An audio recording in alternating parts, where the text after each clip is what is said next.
पवित्र तो देह वाणी पुण्यवंत जो वदे अच्युत सर्व काळ तयांच्या चिंतने करतील दोषी जळतील राशी पतकांच्या देवैची रजत चरणीची माती धावत चालते मागे मागे काय त्या उरले वेगळे अनेक वैकुंठ नायक जया कंठी तयांच्या चिंतने तरतील दोषी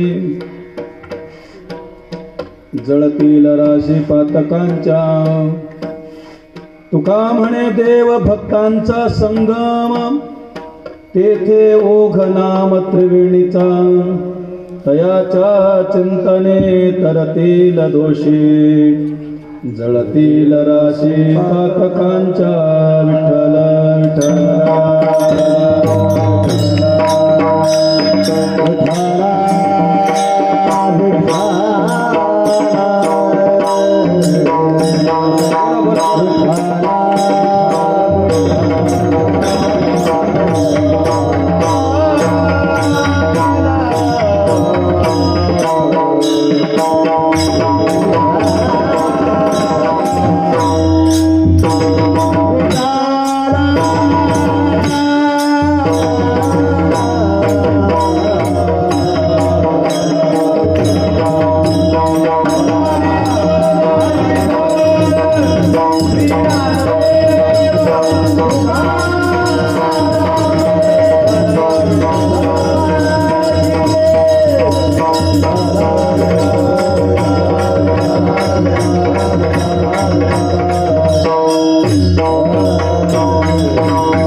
योऽन्तः प्रविश्य मम वाचमिमां प्रसुप्तां सञ्जीवयत्याखिल शक्तिधर सदाम्नाम् अन्यांशास्तचरणश्रवणत्वगादीन् प्राणान्नमो भगवते पुरुषाय तुभ्यं पाण्डुरङ्गा करो प्रथमम्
मनोजीवं मारुततुल्यवेगं जितेन्द्रियं बुद्धिमतां वरिष्ठं वातात्मजं मानवतमुख्यं श्रीरामदूतं शरणं प्रपद्ये। भगवान परमात्म्याच्या चरणी नतमस्तक होऊन साधू संत महात्म्यांच्या ठिकाणी साष्टांगपणे बात करून सर्व सज्जन श्रोताई बापाला नमस्कार करून शिवेला आरंभ करतो। विठ्ठल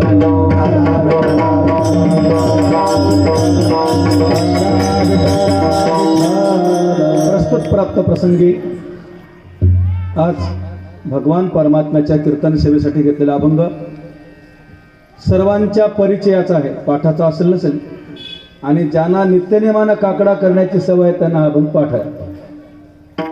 बरोबर आहे चंद्रपाठ दिगंबरपाठ बरोबर आहे। आपण काकड्याच्या भजनामध्ये साधारणतः आपल्या 6 मालिका येतात। 6 मालिकानंतर आपले वासुदेव, आंधळे पांगळे, बहिरा मुका, गवळण, माऊलीचे गवळण, यानंतर आपला संताचा अभंग आणि मग काकडा संपतो। तर त्या 6 मालिकेपैकी तिसऱ्या मालिकेतला हा अभंग जवळपास 5व्या-6व्या क्रमांकाचा अभंग आहे। विठ्ठल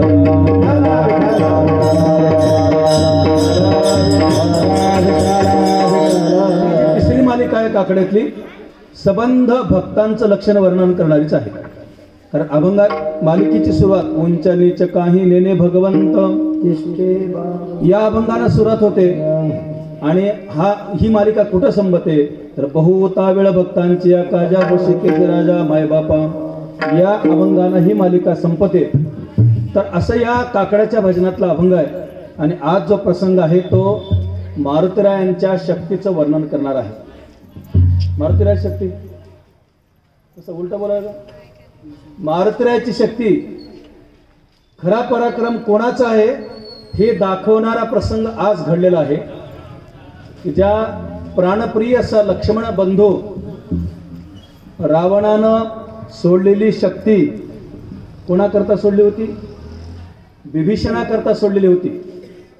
म्हणून माऊली बोलतात पायी कपाठीशी घातला आपण पुढारा राहिला. जो पायीक म्हणून शरणागत आलेला विभीषण त्याला पाठीमागं घालून भगवान परमात्मा पुढे चालले होते. तेवढ्यात लक्ष्मणाने सांगितलं दादा मी असताना तुम्ही कशाला. आणि त्या लक्ष्मणाला तो शक्तिभेद, कारण ती शक्ती अशी ब्रह्मदेवानं निर्माण केली होती. मरणा वाचून गत्यंतरच नव्हतं. आणि प्रसंग असा आहे की या युद्धकांडातल्या 43 अध्यायापासून 43, 44, 45, 46, 47, 48 आणि 49 हा 7 अध्यायामध्ये प्रसंग असा आहे की लक्ष्मण ग्रतप्राण होऊनच पडलेला आहे. बरेच जणांचं मत आहे की म्हणजे भगवान परमात्मा सुद्धा सोंग करून मांडीवर डोकं घेऊन लक्ष्मण मेला असंच आव आणून त्या ठिकाणी रडत बसलेले असताना सुसेन नावाच्या वैद्याला लंकेमधून त्याच्या घरासहित उचलून आणलंय मारुतीरायाने पहिल्यांदा. नुसता वैद्य आणला नाही, कारण वैद्य आणायला जायला परवानगी नव्हती. मारुतीरायाने विचार केला त्याचं घर कुठं आहे. त्या घराच्याच याला शेपटीने विळखा घातला आणि त्याचं ते औषधी कुठनं चालू होतं त्याला कळालंच नाही आपण कुठं बसलो. त्याच त्याला औषधी कुठनं चालू होतं. पण जेव्हा तो चित्रकूट पर्वतावर आला सुसेन वैद्य त्या घरासहित आणि घरातून बाहेर पडतो तर लंका न दिसता चित्रकूट पर्वत दिसतो. त्याला वाटलं काहीतरी विचित्र प्रकार घडला. मारुतीरायाने क्षमा मागितली. मारुतीराय म्हणाले सॉरी आपको मैंने डिस्टर्ब किया, क्षमस्व वैद्यराज मी तुम्हाला त्रास दिला. बाहेरून बघता तुमचं घर नाही हे. त्यांना स्वप्नवत वाटलं की आपण कुठं होतो, आता कुठं आलो, कसं झालं हे सगळं प्रकार. जसं आमच्या येथील मठाचे अधिपती 108 परब्रह्म स्वरूप श्री रामेश्वरवन महाराज यांच्या काळात अशा घटना घडल्या त्या आमच्या बाबांनी अनुभवल्या. हातात एखादी वनस्पती धरली, डोळे झाकल्याबरोबर आपण बद्रीनाथाला आणि डोळे उघडले की पुन्हा कोलंबी. असे अनेक प्रकार घडले. तशा या शक्ती होत्या. अगिमा लगिमा गरिमा रिद्धिसिद्धी ज्या शक्ती आहेत त्या मारुतीरायांच्या अंगी सगळ्या होत्या. म्हणून मारुतीरायांना लहान सूक्ष्म स्वरूप धरता येत होतं. आणि वाढता वाढता वाढे भेदिले शून्य मंडळा एवढी अचाट शक्ती निर्माण करता येत होती. आणि त्या मारुतीरायांच्या शक्तीनं लक्ष्मणाला लागलेली शक्ती दूर झाली. असा हा आपण दिवसभराचा प्रसंग साजरा केला. आणि त्या निमित्तानं ही कीर्तन सेवा आहे.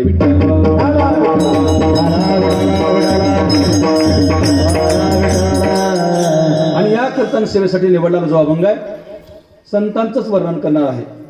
काय वर्णन करता अभंगाचा धावता भावार्थ असा आहे.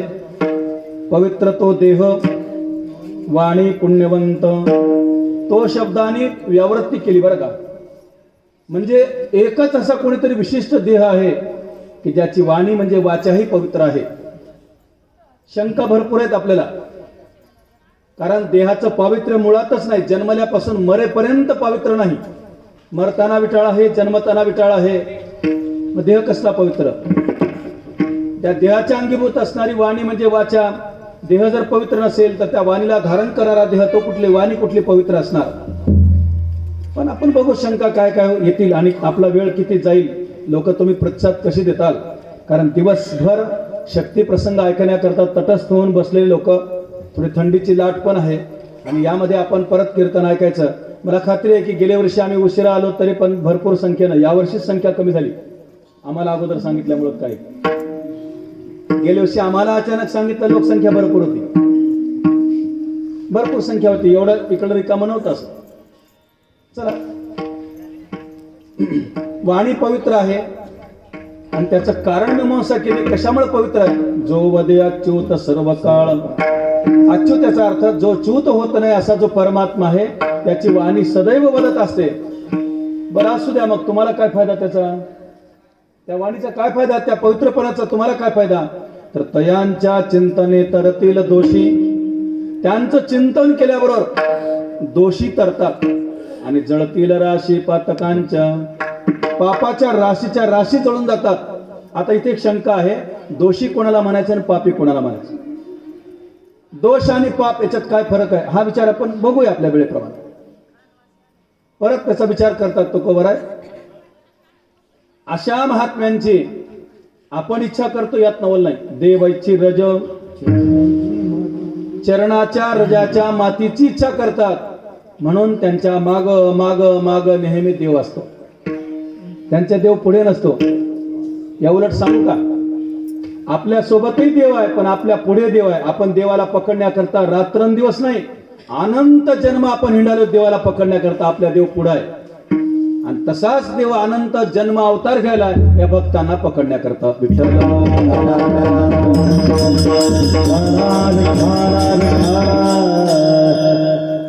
आणि त्या महात्म्यांचं काय आता एवढं मोठं वैभव आहे. काय त्या उरले वेगळं काय सांगावं की वैकुंठ नायक जया कंठी.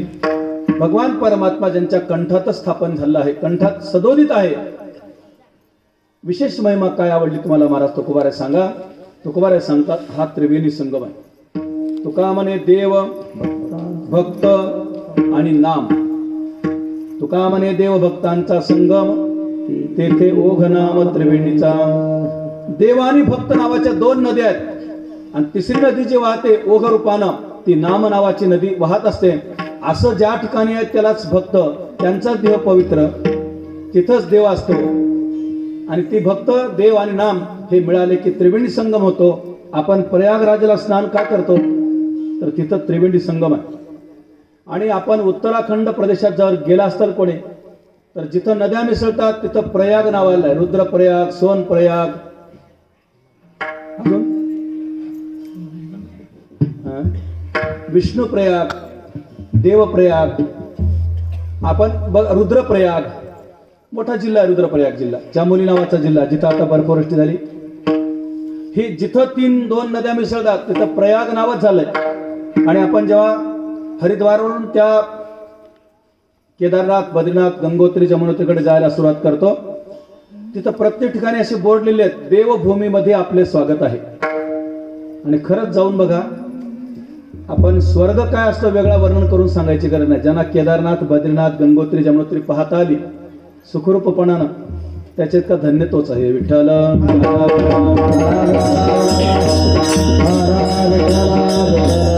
ज्या ठिकाणी संगम होतो दोन नदीचा त्याला पवित्रता भयानक आहे. दोन नद्या एकत्र झाले की त्याला संगम म्हणतात आणि त्या संगमावर स्नानदान करणं अत्यंत अत्यंत पवित्रता प्राप्त होते. आणि असा भक्त देव नामरूपी इथं संगम आहे. या संगमामध्ये आपण स्नान करण्याकरता सगळे बसलेलो. अभंगाचा आपण धावता भावार्थ आपल्या समोर मांडला. विठ्ठल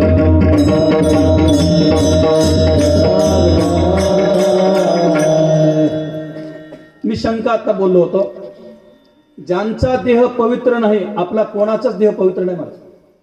बरं, पहिल्यांदा तुम्हाला देह कोणते कोणते सांगतो.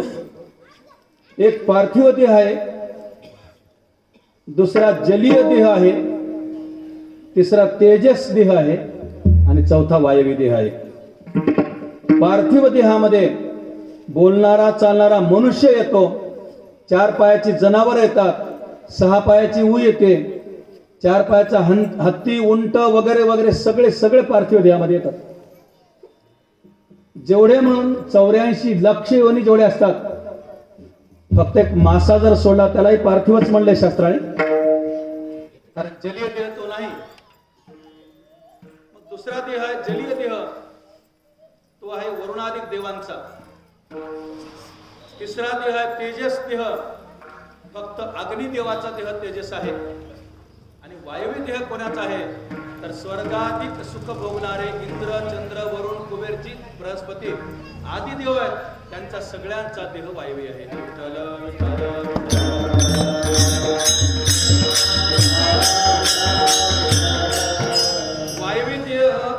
ज्या देवांचे आहेत त्यांच्या देहाला पवित्रता नाही, पण अपवित्र मात्र नाही.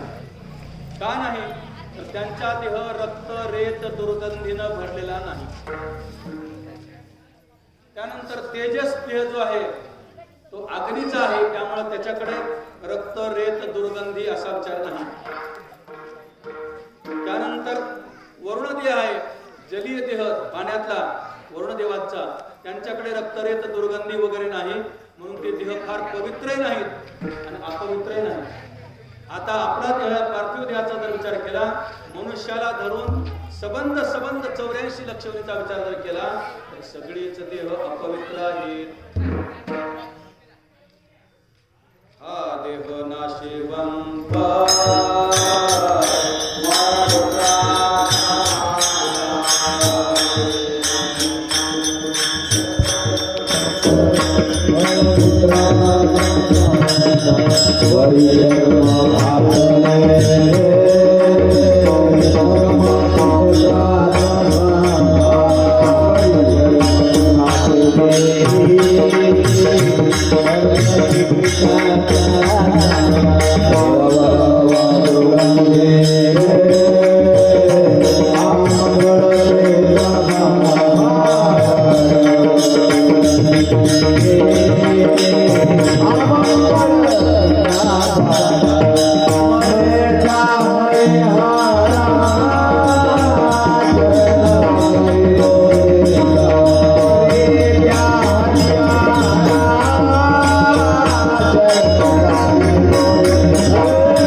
देह नाशिवंत.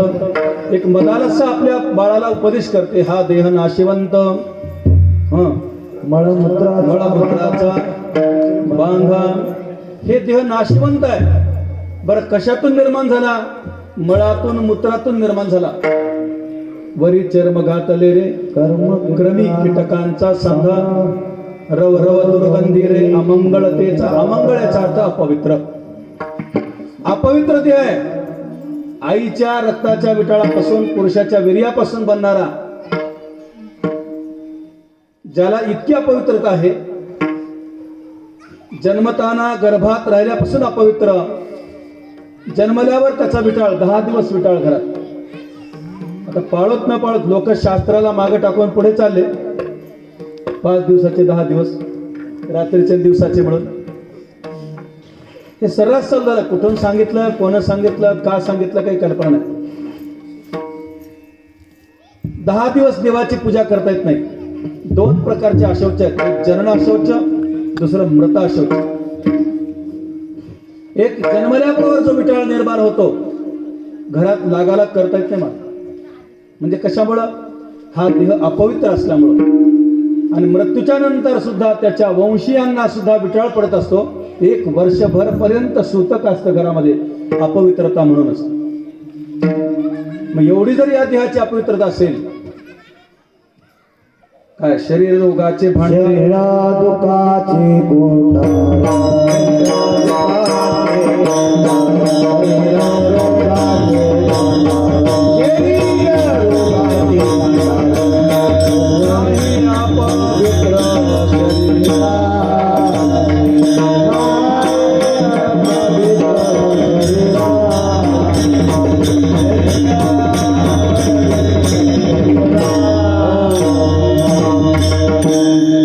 शरीर सगळ्या रोगाचं भांडार आहे, भांडार. प्रत्येकाच्या शरीराला रोग निर्मिती झालेली आहे. शरीर दुःखाचं कोठार आहे, गोदाम आहे दुःखाचं. आणि नाही अपवित्र शरीरा ऐसे, शरीरासारखं अपवित्र काहीच नाही. मग एवढं जर आहे तर तुकोबारायांना काय वेळ लागलं म्हणावं काय की हा पवित्र देह म्हणायला? शंका आहे की नाही? हा देह पवित्र कशामुळे होतो? बरं, दुसरी बाजू सांगू. एवढं घाण आहे, दुर्गंधी तर जाऊ द्या. मी सांगतो ईश्वराचे उपकार आहेत, चांगलं कातळ वरे दिलं म्हणून. समजा कातळ काढून ठेवायची सोय असती तर त्र्यंबकप्पा महाराज कसं असतं? फार कशाला? थोडं धट्ट मन करून एखाद्याचं पोस्टमार्टम बघा तुम्ही. बघितलं का? पण रस्त्यावर कोणी ऍक्सिडेंट झाले, छिन्न भिन्न बघा. बघणं शक्यच नाही मला.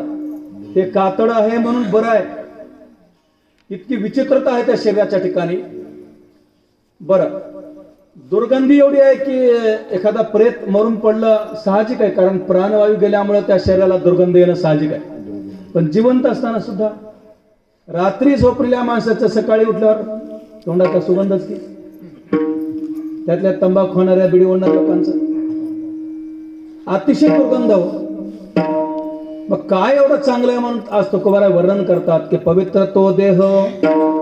बरं, कोणता देह पवित्र? आता देहाचा विचार मी सांगितला की अनेक अनेक अनेक योनी आहेत, 84 लक्ष योनी आहेत. का कुत्र्याचा देह पवित्र? तो देह म्हणजे कोणता? का गाढवाचा देह पवित्र? का डुकराचा देह पवित्र? का उंटाचा पवित्र? का हत्तीचा पवित्र? त्याचं उत्तर मिळते महाराज. जो वदे अच्युत सर्व काळ. भगवंताचं जर त्या मुखावाट जर चिंतन नामस्मरण असेल तर तो देह पवित्र असं सांगितलं. देहाची अपवित्रता आपण बघितली.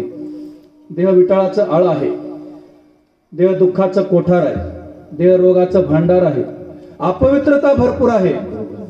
मग त्याच्यामध्ये 4 विकल्प आपल्या समोर मांडतो. एक असा आहे, देह अपवित्र आहे पण वाचा पवित्र आहे, वाणी पवित्र आहे. दुसरा, देहही पवित्र नाही आणि वाणीही पवित्र नाही. तिसरा, फक्त देह पवित्र आहे, वाणी अपवित्र आहे, पवित्र नाही. आणि चौथा विकल्प असा आहे की देहही पवित्र आहे, वाणीही पवित्र आहे.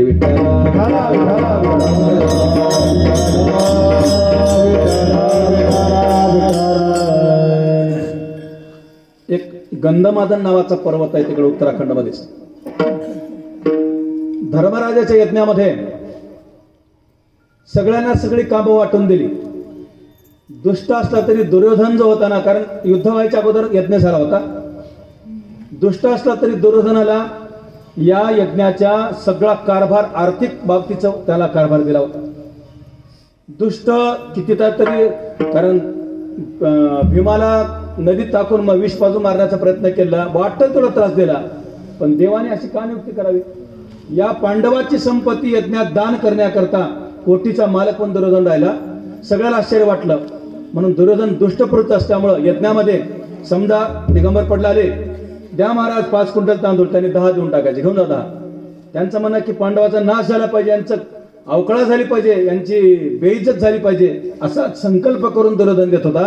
पण दुर्योधनाच्या हातामध्ये मच्छ आदी चिन्ह होते. दुर्योधनाने ज्या वस्तूला हात लावला, 5 मागितले क्विंटल तांदूळ तर 10 क्विंटल दिले की तिथं 20 क्विंटल होऊन बसायचे. दक्षिणा द्यायची 10 तोळे सोनं द्या दुर्योधन महाराज, 20 तोळे घेऊन जाऊन सांगायचं नाही. त्याने 20 दिलं की 40 तोळे तिथं जागेवर होऊन बसायचं. म्हणून देवाने ते केलं होतं. पण भीमाला काम दिलं, पंक्तीमध्ये सगळ्याला पोटभर जेव घालायचं. भीम हिंडायचा गदा घेऊन, हे भला धिप्पाड. ब्राह्मण जेवायला बसले, अनेक लोक जेवायला बसले, सगळ्याच्या पंक्तीत धाप धाप धाप पाय आपटत जायचा. नीट जेवा, त्या द्रोण्याचं तूप पुसून खा, मीठ टाकून देऊ नका. बघितलं होतं का बाप जन्मे कधी असं? एक महाराजांना सांगितलं परवा, मी परवा कोणीतरी महाराजांच्या मुखातलं ऐकलं. फारच अट्टहास करून कीर्तन आल्यावर आमच्या घरी जेवायला चला, आमच्या घरी जेवायला चला. फार भावना म्हणून महाराज म्हणले, मी गेलो जेवायला त्यांच्या घरी. मग ती म्हातारी आली आजी, जेवायला वाढ लागली काकू. ती आजी आली, कोण माय तुम्ही? म्हणजे आज ज्यांचं कीर्तन आहे तोच मी महाराज. कीर्तन करता होय तुम्ही? बरोबर. मग जेवायला कोण आमच्या घरी आणलं? आमच्या पोरानं आणलं होय? बरोबर. जेवा जेवा जेवा. मिळालं ते की असं बाप जन्मी तुम्हाला कधी? पोटभर जेव, पोटभर जेव बापा, काय करावं जेव घालून. तसं भीमानं सांगायचं. ते धाक देऊन जेव घातल्यामुळं इतकं सरस अन्न असलेलं पण पचत नव्हतं महाराज, उलट्या होत त्या लोकांना. भीतीपोटी ब्राह्मण दचकायचं. देवाच्या लक्षात आलं. पण मोठ्याचा काटा कसं काढायचा देवाला माहित होत. देवानी सांगितलं, भीमा एक काम करावं लागेल, आजचा दिवस मी तुमचं काम करतो, माझं एक काम करा. काय काम करू देवा? म्हणले काही नाही, एक ऋषी राहिले आपल्या यज्ञाला यायला, त्यांना तुम्ही बोलवचा. जर ते वृद्ध झाले तर उचलून घेऊन या, पण त्याने आल्याशी आपल्या यज्ञाची सांगता होणार नाही. कुणीकडे आहेत? म्हणजे असं उत्तर प्रदेश जावं लागतं. निघाले, रस्त्यामध्ये मारुतीला बसवलं. रस्त्यामध्ये मारुतीला बसवलं. म्हणजे पहिलं 50% पंक्चर इथं करून टाका तुम्ही. मारुतीला लांब शेपटी घालून आपले पांढरे चक्के चालले, वृद्धावस्था धारण करून श्रीराम जय राम जय जय राम, श्रीराम जय राम जय जय राम सारखं नामचिंतन करत बसले. भीम असा चाललेला, पण ते शेपटी अशी अडकळली की भीम 3 कोलांटा खाऊन खाली पडला. पडल्याबरोबर गदा एक पडली. गदा हातात घेतली आणि धमकी द्यायला सुद्धा, कोण रे तू थरडे? वाटत बसलास? लाज नाही वाटत तुला? सत्कर्माला चालू असताना तू मध्ये विघ्न निर्माण करतोस. महाराज म्हणले, किती बोलता हो, किती बोलता? मला म्हातारा झालो ना, मी वृद्ध आहे, करू काय? आता ती शेपटी सावरणं सुद्धा माझ्यानं शक्य नाही. मग एक काम करा, ज्याच्यामुळे तुम्हाला अपराध घडला मी क्षमा मागतो, तुम्हाला त्रास झाला, ती शेपटी थोडी माझ्या जवळ आणून द्या. कारण त्या शेपटीच्या बळावर आयुष्यभर खूप पराक्रम केला मी, पण ती शेपटी बिचारी आता जवळ घेण्याची माझी सामर्थ्य नाही, माझी शक्ती पण नाही. भीमाला थोडासा राग खाली केला. म्हणजे गरीबीने बोलतोय, जरा दीनवाने बोलतोय, म्हणजे करावं काम, याचं काय करणार. ठीक आहे म्हणला, पुन्हा अशी वाटत अंतर नको. म्हणजे आता कशाला जाईल? ती पहिलीच पडली, म्हातारपण आलं, पुन्हा जवळ घ्यायची आठवणच नाही. अलग लक्ष. काही डॉक्टरनं पायाचे कोणाचे ऑपरेशन केले, डॉक्टर सांगतात पाय लांब करून ठेवा, पण ते पट्टी सोडल्यावर सुद्धा पाय लांब करून ठेवला, गेला पाय तसाच निघून. आमच्या बाबू गुरु लावंडीकरांची वाट झाली. चालता चाललं, पुन्हा पाय जवळ करा म्हणून डॉक्टरला सांगायला आठवण नाही, याने विचारलं नाही, ते कायमचा लांबच.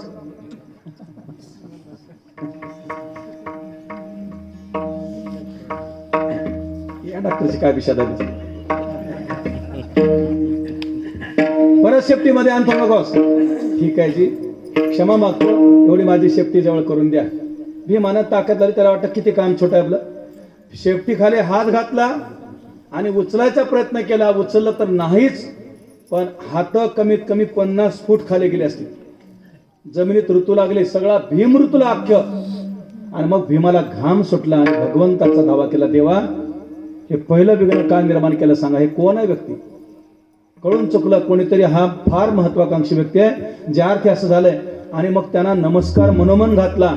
तेव्हा मारुतीने थोडं थोडं शेपट वर केलं. भीमाचा हात मोकळा झाला आणि शेपटी हळूच आपण जवळ घेतली. विचारलं, पहिला परिचय दिला तर म्हातारपणाचं सोंग करता आणि एवढा मी बलाढ्य असताना शेपटी तुम्ही मला दाबली, कोण आहेत तुम्ही? म्हणले, एक दीन रंकाय मी दासानुदास प्रभू रामचंद्रांच्या काळापासून बसलेला आहे. मग मेला का नाहीस? आतापर्यंत राहिलास आमच्या वाटेला, पुन्हा पुष्कळ इच्छा आहे मला मरायची, पण करू काय? कारण चिरंजीव आहे ना. कोण कोण चिरंजीव आहेत?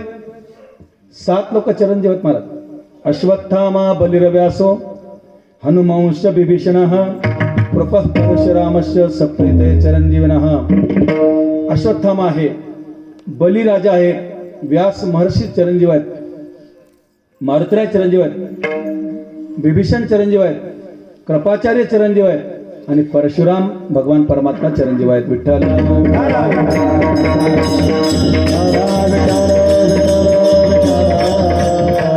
शेपटी उचलायचा प्रयत्न केला, सांगितलं काही नाही बाबा. मग एकदा नमस्कार केला. भीमाची थोडीशी अक्कल जाग्यावर आली. 50% पंक्चर झाला भीम. आणि कुठं चाललात आपण, कोण आहात? भीमानं सांगितलं की मी धर्मराजांचा धाकटा भाऊ आहे. राजसूय नावाचा यज्ञ चालू आहे माझ्याकडे, आमच्याकडे, आणि त्या यज्ञामध्ये गंधमादन नावाचे ऋषी आले नाहीत आणि त्यांना बोलावं चाललो. आणि देवाने तुम्हाला कसं काय बोलवलं नाही? मारुतीराय म्हणले, जाऊ द्या, विसरला असं जाऊ द्या. नाही, मला त्याचा काही राग नाही. भगवान परमात्मा कोणाला बोलवतील काही सांगता येत नाही. तुम्ही तुमचं काम करा. ज्या ऋषीला बोलावलंय तुम्हाला रस्ता सांगतोय, तर इथून सरळ जा. गंधमादन नावाचा पर्वत लागेल, तुम्ही जाऊन त्यांना घेऊन या. गंधमादन पर्वत चढताना नाकाला पदरच जावं लागला. MIDC कृष्णराज चाल्या वाटलं. एवढा दुर्गंध सुटलेला. कसा बसा भीम मास्क बांधून, त्या काळात भीमाला मास्क होता बरं, आता आपण वापरत नाही. मास्क बांधून वर गेला आणि त्या गंधमादन ऋषीला बघितलं जाऊन. बापरे, एवढा दुर्गंध सुटला, घाण घाण, कसं गुदमरून जाऊ लागला. काय करावं? आपण विचारलं, आपण कोण आहात? त्यांनी सांगितलं, मलाच म्हणतात गंधमादन ऋषी. मग त्याने विचारलं भीमाने की तुमचं सगळं शरीर मनुष्याचं आणि तोंडच डुकराचं कसं काय? मला अपवित्रता सांगायची आणि पवित्रता सांगायची. एक मी भाग सांगितला की बाबा त्यांचा देह पवित्र आहे पण वाणी अपवित्र आहे, असा एक प्रकार आपल्याला विकल्प सांगतोय. त्यापैकी ह्या गंधमादन ऋषींचं सगळं शरीर पवित्र होतं भगवान परमात्म्याच्या नामानं, पण वाणी तोंड डुकराचं होतं म्हणा. आणि डुकरानं काय खावं ते आपल्याला काही सांगता गरज नाही. आपण कधी कधी पहिल्या जन्मात डुकर असल्यामुळं, आपण कधी कधी पहिल्या जन्मात कुत्रे असल्यामुळं, मांजर असल्यामुळं, पहिले आपल्याला सुळे दात होते ही आठवण राहिल्यामुळं आजही आपण डुकर, कुत्रे, मांजर जे खातात ते आपण खाण्याचा प्रयत्न करतो. विठ्ठल.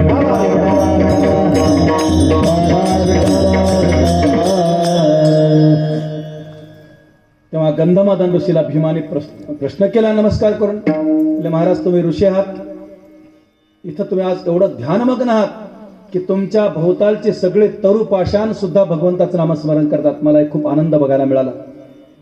पण तुमचं मुख डुकराचं का? त्याने सांगितलं, भीमा काय सांगून आले, माझ्याकडे एक राजसूय यज्ञ होता, मी राजा होतो.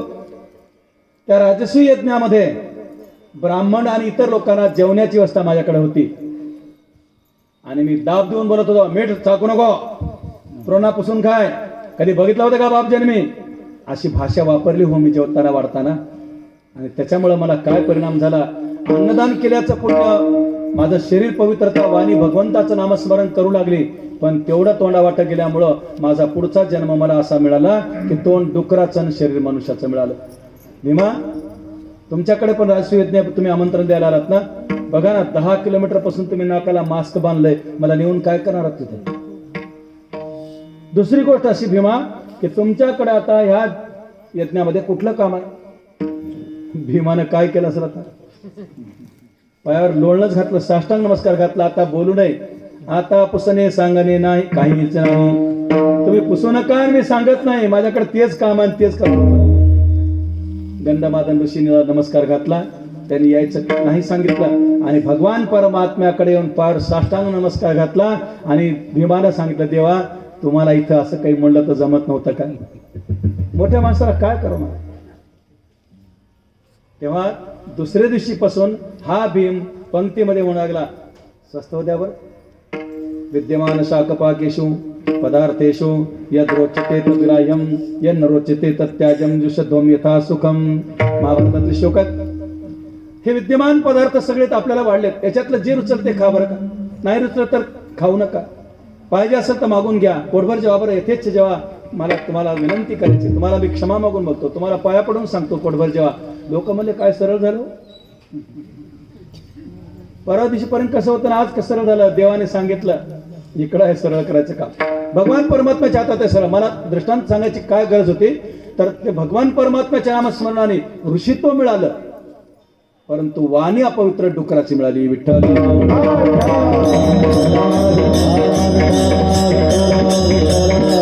दुसरा विकल्प अजून सांगतो. एकाच वेळेस गायीनं खोटं बोलली होती दशरथ राजाचे पिंडदान करत असताना, म्हणून त्या गायीला शाप झाला. गायीचा सबंध देह पवित्र आहे महाराज.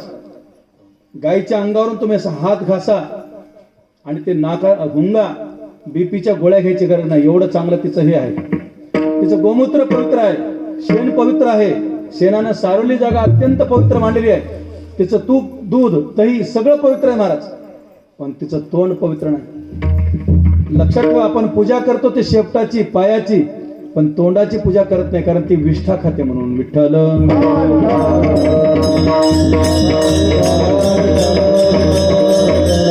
33 कोटी देवाचा. मला काल हळदेकर महाराजांनी सांगितलं, आता प्रसंग आला म्हणून सांगतो. आज दुपारी येऊन गेलेत महाराज.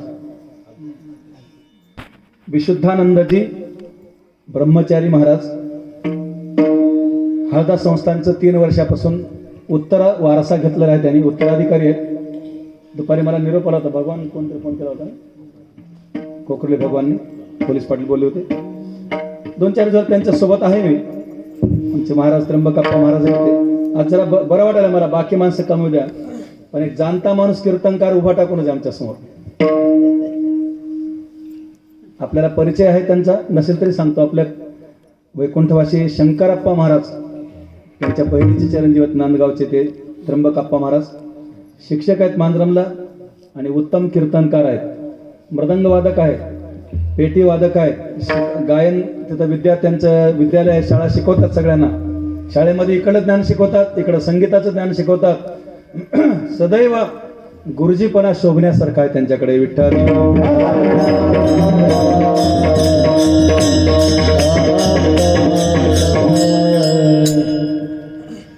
गाय सगळ्या अंगाने पवित्र आहे. तर ते महाराजांनी सांगितलं होतं मला,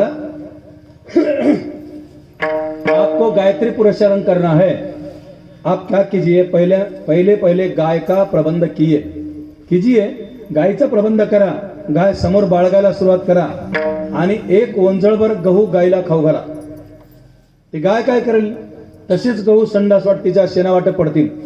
ते गहू धुवा आणि ते धुतल्यानंतर त्याची पोळी करून खा आणि गायीला समोर ठेवूनच गायत्रीचं पुरस्कारण करा, असं त्यांनी मला परवा गेल्या रविवारी सांगितलं. महाराज ऐसा कीजिए.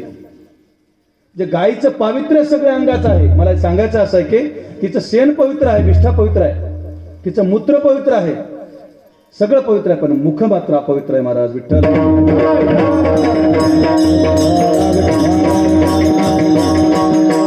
2 उदाहरण सांगितले की देह पवित्र आहे आणि वाणी अपवित्र आहे. दुसरा, वाणी पवित्र आहे पण देह अपवित्र आहे. असं कोण आहे, तर हरण, शेळी याने जर तोंड लावलं तर ते ग्राही आहे महाराज. घोड्याने तोंड लावलं तरी ते ग्राही आहे, पण त्यांचं शरीर अपवित्र आहे, अत्यंत दुर्गंध आहे. आता घोड्याच्या जातीतलं गाढव नावाचं आहे, त्याला तर शिवू नाही सुद्धा सांगितलं. त्यांचा देह अपवित्र आहे, वाणी पवित्र आहे. गायीनं तोंड लावलं तर ते अन्न खाल्ल्या जात नाही, पण हरिण किंवा शेळीनं तोंड लावलं तर ते अन्न उपयोगाला येतं. विठ्ठल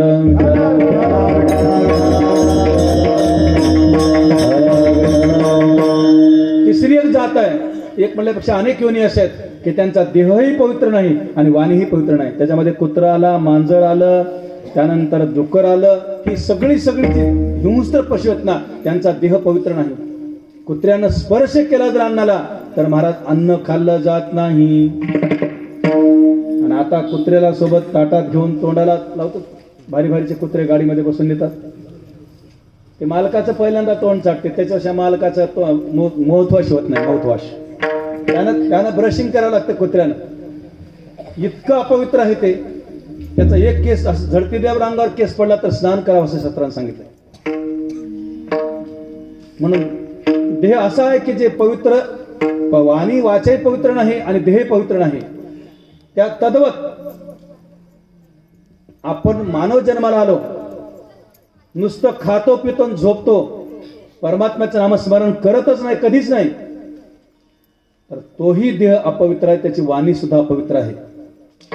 पण इथं मात्र तुकोबाराय सांगतात की ज्यांचा देहही पवित्र आहे आणि वाणीही पवित्र आहे, असं कोण असेल तर मुखी अमृताची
आपण ऐकला भागवतातला दृष्टांत बघा.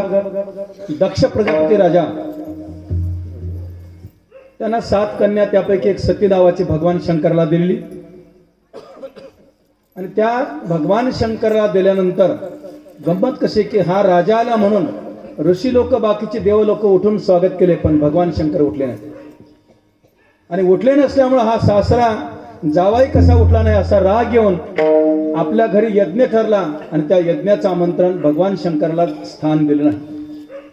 लेकीला कळलं आपल्या घरी यज्ञ आहे, सगळ्या बहिणी येतील, 6 बहिणी बाकीच्या.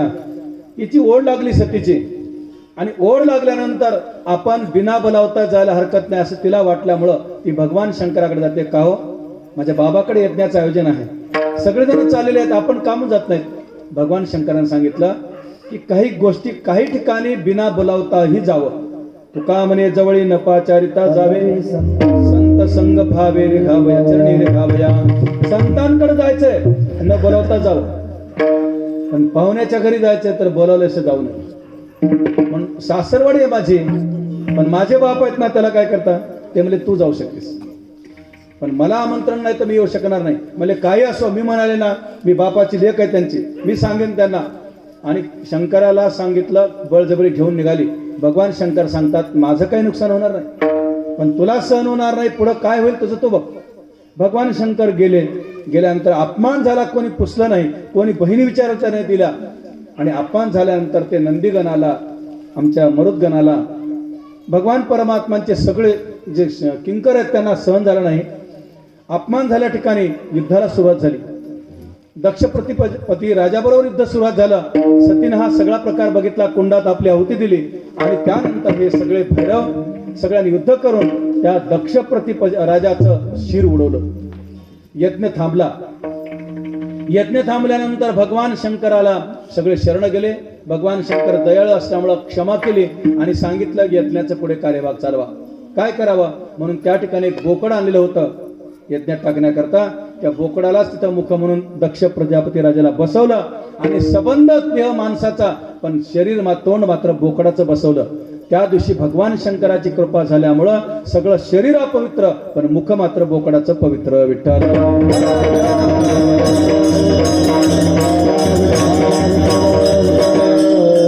इथं मात्र आज आपल्याला तुकोबाराय सांगतात तो देह असा का सांगितला तर विशिष्ट धर्म सांगितला.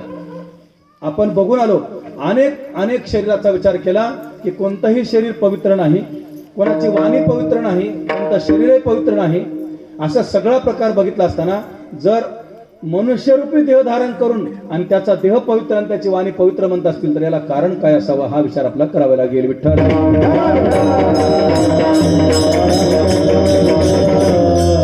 तर त्याचं कारण एवढंच आहे, मनुष्य देह मिळाल्यानंतर पहिल्यांदा जर परमार्थात लागायचं असेल तर नामस्मरण करावं लागतं.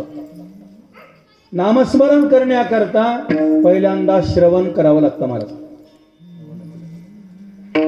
श्रवण झाल्यानंतर श्रवण बरं का, सर्वन नाही, नाहीतर एका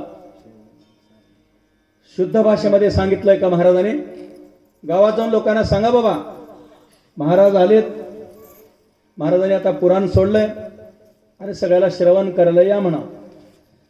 तर काय करते बिचारा सांगणारा कोणी अशिक्षित असेल, आमच्या माणिक बरेवाड असेल का, गोसड काय झालं म्हणले महाराज आलेत, महाराजांना पराण सोडलाय आणि शरण करायला या म्हणले.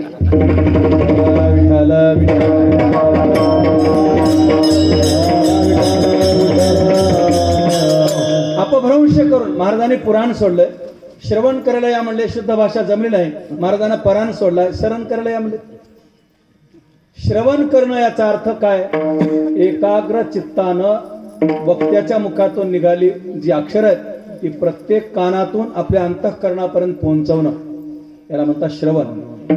श्रवणाचे प्रकार खूप आहेत महाराज. श्रवण केल्याशिवाय त्याचं मनन होत नाही, मनन केल्याशिवाय त्याचं चिंतन होत नाही, चिंतन केल्याशिवाय त्याचा निजध्यास लागत नाही आणि निजध्यास झाल्याशिवाय साक्षात्कार होत नाही. म्हणून परावाचन, पश्यंती वाचन, मध्यमा वाचन हे श्रवण मनन चिंतन होतं आणि वैखरी वाचन जे येतं आपोआप त्याला नामस्मरण असं म्हणतात. आपण जर मी सांगितलं तुम्हाला की 1200 जप करा रोजचा, महाराजांनी सांगितल्यामुळे जर 1200 करत असाल तर तो नामस्मरण येण्याचा प्रकार नाही, नामस्मरण करणं आहे. विठ्ठल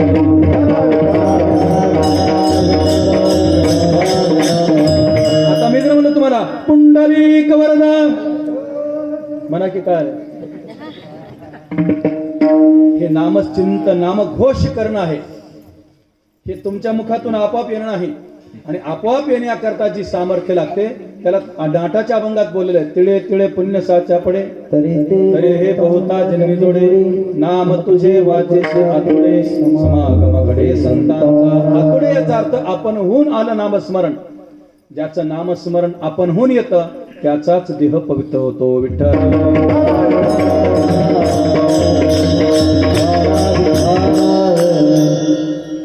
म्हणून श्रवण करावा. किती दिवस करावं, मी तर म्हणतो 2 अभंग आले की आम्हाला कीर्तन करावं वाटलं. ते नीतीनं पाठ 2-5 अभंग तुम्ही जर परीक्षा घेतली तर 5-6 अभंगाच्या वर पाठ नाही. मला खरं सांगायला काय लगेच कीर्तनकार वाटेल. आमचा नंबर लागेल काय 9 कीर्तनात.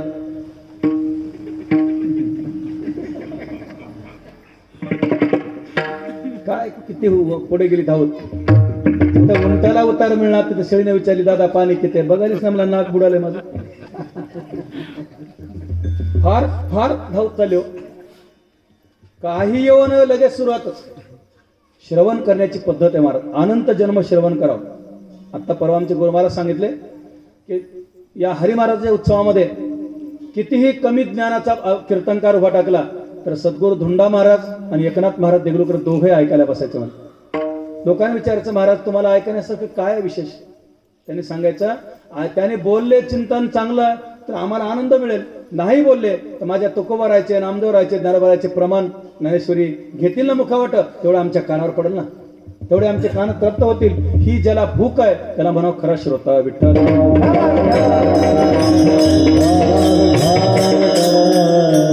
श्रोत्याचे वर्ग आहेत. श्रवण कसं करावं ज्ञानोबा 4थ्या अध्यायात लिहितात बरं का मंत्रेची वैरी मरे 4था अध्याय 222 होती गोवी. का मंत्रेची वैरी मरे कासया बांधावी काटारे रोग जाय दूध साखरे निंब कासया प्यावा. लिंब कशाला प्यायचे कडू लिंब दूध साखर न गेल्यावर. पण तिथं पुढची वही सांगितली तैसा मनाशी मारू न करिता इंद्रिया दंड न देता येथ मोक्षाशी ऐता श्रवणाची माझी. मनाला मारायची गरज नाही, इंद्रियाला दंड लावायची गरज नाही. फक्त एकच आहे की निवांत मांडी घालून बसावं एकाग्र चित्तानं. मांडी का घालावी हो? ज्यांना ज्यांना योगाभ्यास करायची सवय त्यानं विचार करा की मांडी का घालावी. या तळपायातून जे आपलं निघून जाणार जे हवा आहे ती कोंडली जाते श्रवणातून. ती सगळ्या शरीरानं आपण एकदा नाक तोंड असं बंद केलं म्हणजे हवा आपल्याला हे होतं ना गुदमरल्यासारखं. तर ती गुदमरल्यासारखं होणं म्हणजेच आपल्या अंगात ती पूर्ण हवा खेळती राहते. आणि श्रवणाच्या काळात आपण मांडी घालून बसल्यानंतर कानावाटत जे काही शब्दाचं हे होते वार होते सगळे दार बंद होत असतात आणि त्याचं आपोआप हृदयाला ते भिजत असतं. म्हणून श्रवण करताना काही योग्य आसनाचा विचार सांगितलेला आहे, काही मुद्रा सांगितलेल्या आहेत. आपण काही मुद्रा नसेल तर बद्ध पद्मासन नसेल तर साधं पद्मासन मांडी घालून बसावं. म्हणून काही ठिकाणी मी कुठं परवा गेलो होतो कीर्तनाला, तर त्या गावामध्ये 2-3 लोक असे बसले होते पाय लांब करून. बरेच जाडजूड होते. तर काय करावं काही म्हणता येत नाही आपल्याला, कारण मर्यादा बोललं तर लोक पुन्हा बरं. मला तशी काही भीती नाही की काय म्हणल्यावर पुन्हा कीर्तनाला बोलणार नाहीत म्हणायची. थोडी मर्यादा राखली. पण असं पाय कोण लांब करून बसतो ते कधी कधी हे पाय लांब कधी ते पाय लांब ओट्याला चिटकून. परवाचीच गोष्ट मी कुठेतरी आठवत नाही मला. नंदनवनला म्हणलं. नंतर पुन्हा लोकांना दिलं किंवा थोडं सगळं छान वाटलं. पण 3-4 जण जे पाय लांब करून बसले होते आमच्याकडे त्यांचं कसं होईल म्हणून मला चिंता वाटते. म्हणलं विठ्ठल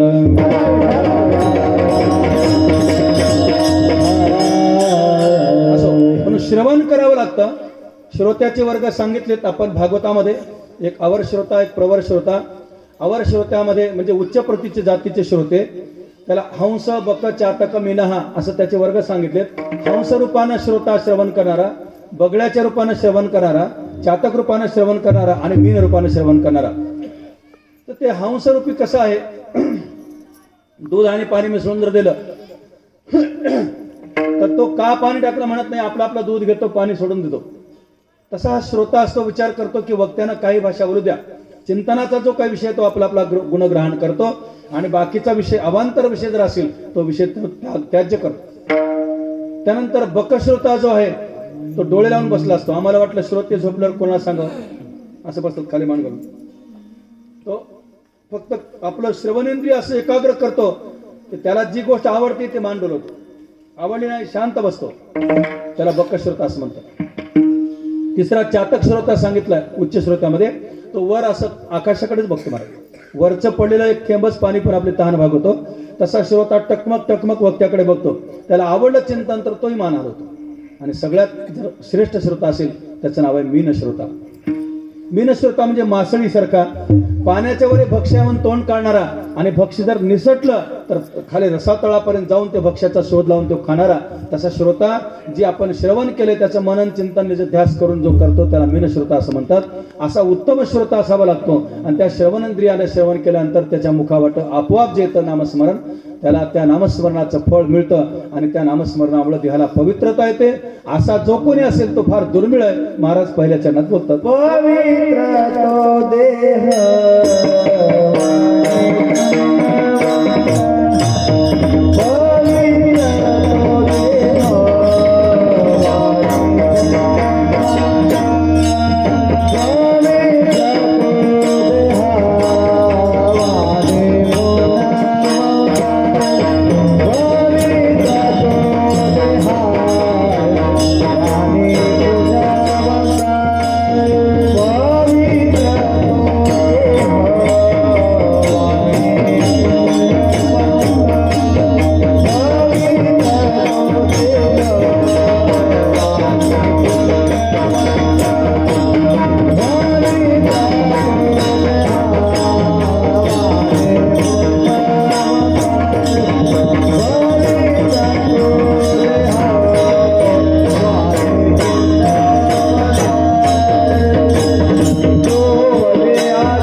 अभंगाचा काही अर्थ कळाला नाही. एक कीर्तनकाराने असं स्पष्ट मी ऐकले बसून, पवित्र तो देह, वाणी पुण्यवंत, सरळ जातीवाचक शब्द वापरला. जे वाणी आहेत तेच पवित्र आहेत, त्यांचा देह पवित्र आहे. जे जातीनं वाणी आहेत असं स्पष्ट प्रतिपादन केलं महाराज. काय करावं आता त्यांना? आता पुष्कळ भागवतकार जन्माला आले. भागवताचा पहिला श्लोक आहे महाराज, जन्माद्यसी यतोन्वयाश्चार्ते स्वभिज्ञस्वराट, पहिला श्लोक आहे नमनाचा. तर त्या आम्ही त्यांचा श्लोक ऐकला, जन्मांधस्य, संपला विषय. काय भागवत सांगावं? काहीतरी आपलं सोंग, नाटक, रंग, ढोंग, गाणे, सगळा प्रकार हा भागवतावर हा असा चालू आहे. कुठे आपण नाचायचं, लोकाला नाचवायचं, सोंगे छंदे ढोंगे काही, देव जोडे ऐसे नाही. तुकोबाराय म्हणाले बाबा की देव जोडण्याचे साधन आहेत, पोटाचं साधन आहे विठ्ठल.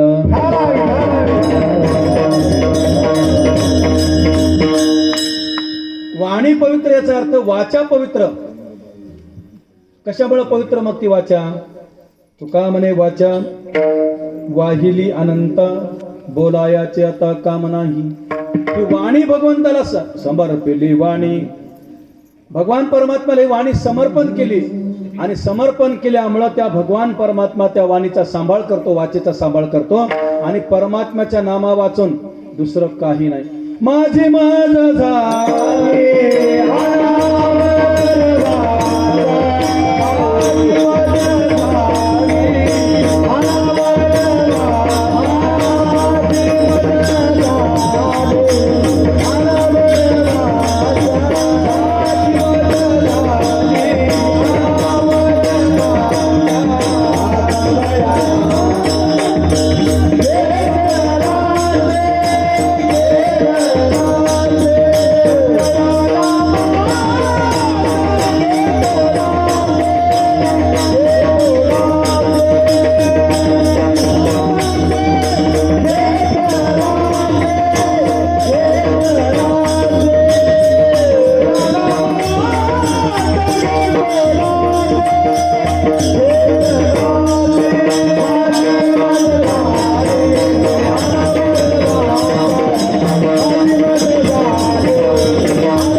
ज्यांची वाचा अनावर झाली, भगवान परमात्म्याच्या नामाचा छंद घेऊन राहिली, असे किती भेटतील. म्हणून त्याला तो शब्द वापरला. व्याकरणाच्या दृष्टीनं द्वितीय पुरुषी एकवचनी शब्द आहे.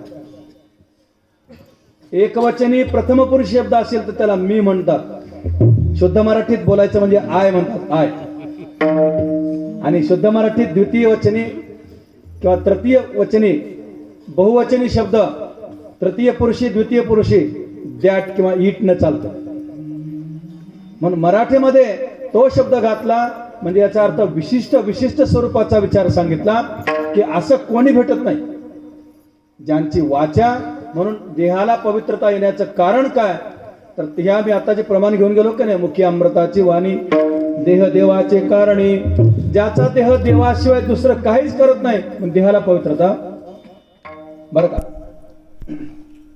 आणि सर्वांग निर्मळ, त्याचा अभंगातलं तिसरं चरण आहे, सर्वांग निर्मळ चित्त जैसे गंगा जळ. गंगेच्या जळासारखं चित्त असल्यामुळं गंगेचं जळ काय करतं? पोखीत तिरीचे पादप, फेडीत पाप ताप, समुद्रा जाय आप गंगेचे जैसे. त्या गंगेच्या काठावरली जी झाडं आहेत ना, त्याला जीवन देत देत वाढवत वाढवत लोकांची पाप सगळी फेडत फेडत ती गंगा समुद्राला जाते, आपापला ओघ चालू असतो. तसं संत महात्मा सुद्धा आपल्या पापाचा विचार करतो, आपल्या पुण्याचा विचार करतो, जन्म मृत्यूचा विचार करतो आणि त्या केवळ दया अंतःकरणात धरल्यामुळं अंतःकरण पवित्र होतं बरं का. कसं असतं अंतःकरण, चित्त कसं असतं, मृदू सबाह्य नवनीत तैसे सज्जनांचे चित्त. चित्त जे अत्यंत लोण्यासारखं मऊ असतं, सबाह्य अभ्यंतर असतं, आणि ज्याचं चित्त मृदू आहे, गंगेच्या जळासारखं निर्मळ आहे, पापातीत आहे आणि पुण्यातीत आहे बरं का. तुका म्हणे आम्ही झालो अग्निरूप लागून पाप. पाप लागू देणार नाही मान्य आहे, पण पुण्याअंगा, पुण्य सुद्धा लागायची गरज नाही आम्हाला. असं पाप पुण्यातीत जे जीवन आहे, आणि अनंत जन्माचं श्रवण करून ज्या मुखा वाटत पश्यंती परा मध्यमा आणि वैखरी. वैखरी वाचायचा अर्थ आपोआप. कसं घडतं आपोआप, एक उदाहरण सांगतो तुम्हाला, घडलेली घटना सांगतो.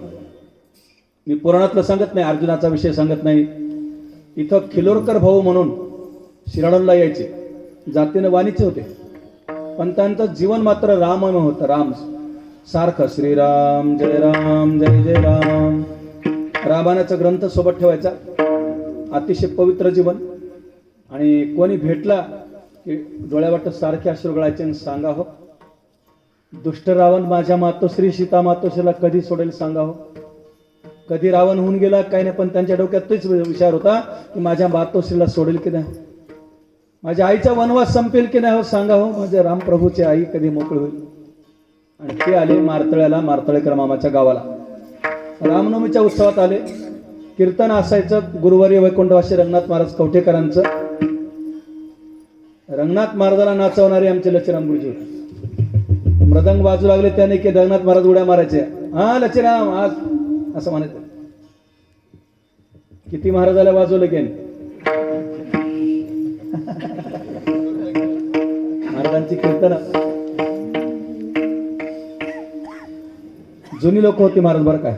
बरबळ्याचे राजा भाऊ आमचे लचराम गुरुजी, आपल्या परिसरामध्ये वाजवणारे कोण नव्हते त्यांच्याशी.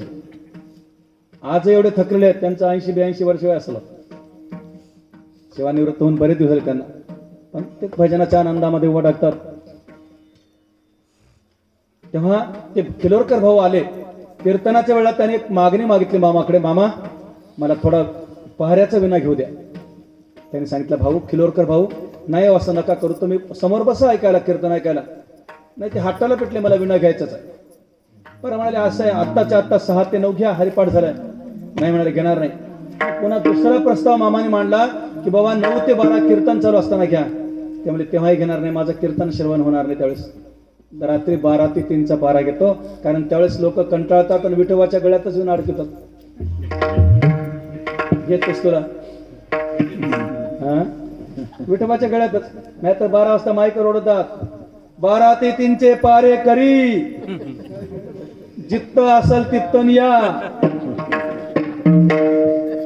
आणि ते शेवटी मांडवाला किंवा भगवंताच्या गळ्यात अडकून मोकळ होतं.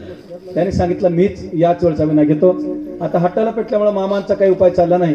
कीर्तन संपलं, परत ही मंडळी तिथे थांबली, मंदिरावर सगळे बसले आणि भाऊचा पहारा सुरू झाला. राम कृष्ण हरी राम कृष्ण हरी. पिंड्याचे स्वर चालू आले. त्यांनी 1-1.5 तास त्यांच्याकडे पाहत पाहत सगळे गुंगले. आनंदा मामा अंचुलीकर, नागनाथ महाराज गोदमगावकर, बापूदेव महाराज कोलंबीकर, मारतळेकर मामा, रंगनाथ महाराज कवठेकर, सगळी मंडळी त्यांच्या बाजूला थोडी आराम केली. त्यांचा पहारा चालू. आता हे झोपलेले बघून त्या भाऊनी काय केलं, असं खांबाचा आधार घेतला, विण्याचा हात सुटला आणि असे मान बाजूला त्या खांबाला टेकून एक वेळ घुरके ठोकायचे आणि दुसरं वेळेस राम कृष्ण हरी राम कृष्ण हरी. आणि असं म्हणत म्हणत झोप लागून गेली.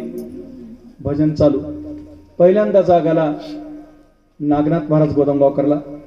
त्यांनी मामाला उठवलं, मामाने बाबाला उठवलं, बाबाने रंगनाथ महाराजला उठवलं, आनंदा पांचाळ उठले. सगळ्यांनी उठल्यानंतर बघितलं पाय असा एक ठेवलेला, विना खाली सुटलेला, विना वाजतोय सुंदर, आणि नामस्मरण मुखा वाटे होतं. सगळ्यांनी नमस्कार केला पायावर जाऊन की बाबा हा महात्मा, काय भगवान परमात्म्याची दया असेल या महात्म्याची, खरं स्वरूप बघायला मिळालं. या आनंदाने सगळ्यांनी पायावर नमस्कार केला. आणि आनंदा महाराज अंचुलीकर म्हणाले, मला त्यांनी सांगितला अनुभव, मी पाया पडायला गेलं की ते विना ठेवून जे निघून गेले आतापर्यंत बेपत्ता आहेत, कुठे गेले माहिती नाही. त्याला म्हणायचं जो वदे अच्युत सर्व काळ. कारण कारण भगवान परमात्मा स्वतः प्रतिज्ञा करून सांगतो हो. 9व्या अध्यायामध्ये भगवान परमात्मा एका श्लोकाचं विवरण करताना सांगतात की जयाचे चोखटे मानसी मी होण्याचे क्षेत्र संन्यासी जया निजलिया ते उपाशे वैराग्य किंवा महात्मानस तुमाम पार्थ हा श्लोक आहे. त्याच्यावरलं भाष्य ज्ञानोबारे करतात. काय म्हणतो परमात्मा? 2 ठिकाणी सांभाळतो, लक्षात ठेवा. जो झोपला असेल त्याचं भजन परमात्मा करतो. जो शुद्ध पवित्र अंतःकरणाचा आहे त्याचं भजन परमात्मा सांगतो मी करतो. तया निजेलिया ते उपास्य वैराग्य गम. मग वाणी कशी पवित्र होणार नाही? बरं, मृत्यूच्या समयाला मी परवा लालूनच बोलून गेलो हा विषय. प्रत्येकाची प्रकृती कोणाची कफमय आहे, कोणाची पित्तमय आहे आणि कोणाची वातमय आहे. वात प्रकृती असली की माणूस चंचळ असतो. म्हातारा झाला तरी बसत नाही, तर काम करतो. काय ताकद बा लोकांना वाटते, त्याला वात प्रकृती आहे. कोणाची पित्त प्रकृती आहे, जेवतच नाही, जेवलं पचनच व्हायला म्हणला, पित्त प्रकृती आहे. आणि कोणाची कफ प्रकृती आमसारख्याचं बोलता बोलता आवाज बसणं, थंडी सहन होणं, बोललं खोबरं सहन व्हायचं नाही, फलानं व्हायचं नाही, कफ प्रकृती. परंतु गंमत कशी आहे, मृत्यूच्या समयाला मात्र ते तिघे जण एकत्र येतात. वातही येतो, कफही येते आणि पित्तही होतं. वात आला की मृत्यूच्या समयी अंथनावर पडलेला मनुष्य अंथरण पांघरत चिवडतो, हातपाय वाकडे व्हायला लागतात. तेव्हा लोक म्हणतात बघा अंथरणच चिवडाले हो, वात तिकडे अंगात. मग पित्त झालं का समजावं, उलट्या होणं किंवा शौच लागणं, घंट्या 5-5 मिनिटाला अंथरणं त्याला बदललं, ते त्याचं टकलं पडतात. कोणी बदलत नाही, बरं दुर्गंध सुटतो. आणि शेवटचा क्षण जर कोणी गाठत असेल त्याचं नाव आहे कफ. जी आता महामारी आहे ना, त्याला आपण कोरोना म्हणतो, कोरोना सुद्धा हाच प्रकार करतो. तुमचा कफ नरड्यात कंठ दाटला रे दाटला की क्षणात खतम करतो. विठ्ठल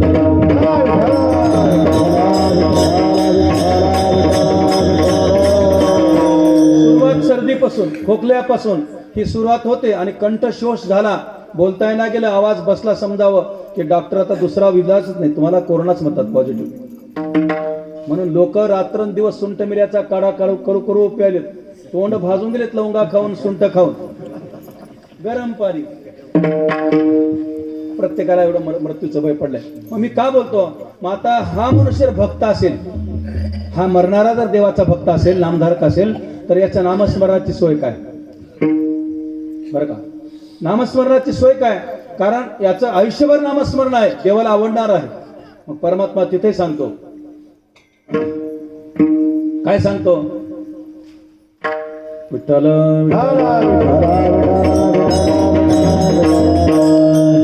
ज्ञानेश्वरीमध्ये 7व्या अध्यायामध्ये ओवी आहे, ते ऋणवैपन दे कोणी अंगे तयाचे उत्तीर्णत्वा लागे.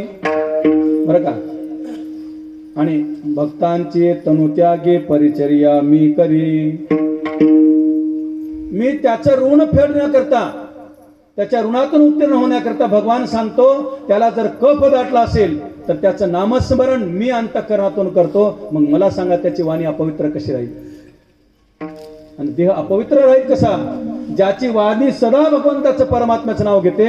मला मुळात आपण असं बोला की नामस्मरण पवित्र आहे की अपवित्र? नामस्मरण पवित्र आहे, भगवंताचं नाम पवित्र आहे. आणि ते पवित्र नाम जो धारण करतो त्याचा नामस्मरणामुळं बाहेरल्या अंगाला आपोआप पवित्र येत असते.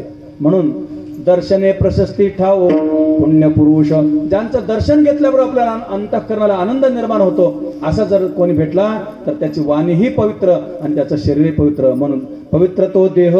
असं कोण असणार आहे? तर ज्यांची आज आपण कथा ऐकली, मी त्या विषयावर येतो परत.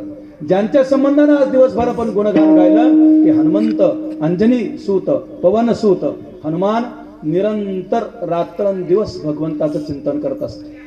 एकही क्षण नाही महाराज असा गेला नाही, पापणी डोळ्याची उघडली तरी नामस्मरण बंद नाही. असं रात्रंदिवस सदोदित नामस्मरण ज्याचं होतं त्याची वाणीही पवित्र आहे आणि त्याचा देहही पवित्र आहे. विठोबा